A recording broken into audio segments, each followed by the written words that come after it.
Welcome to our channel. Today we how to authenticate Google Search Console to support schema validation, beginner guide step by step clearly.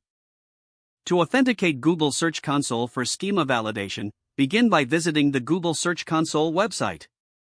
Sign in using your Google account. If you don't have an account, you will need to create one.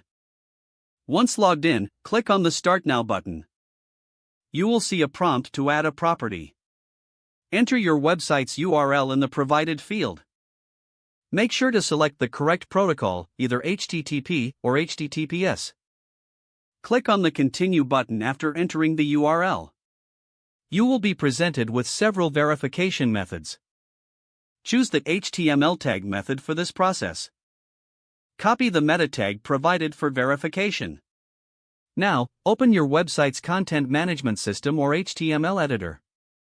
Paste the copied meta tag into the head section of your site's HTML.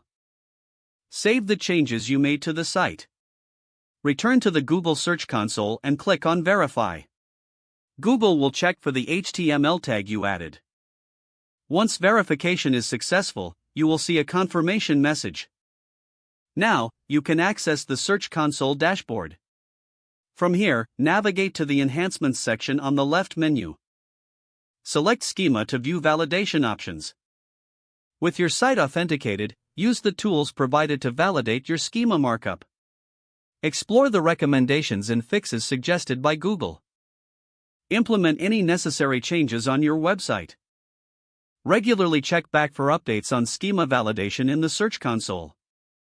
This will ensure your site remains optimized for search engines. If the page does not load, refresh the browser or try again in a private or incognito window. Make sure you are using the correct email address, then retype it carefully to avoid small typos. If your password is not accepted, use the reset option and create a new strong password you can remember. Check your spam folder for verification or security emails, then complete any requested confirmation steps. Don't forget to like this video and subscribe to our channel for more step-by-step tech guides.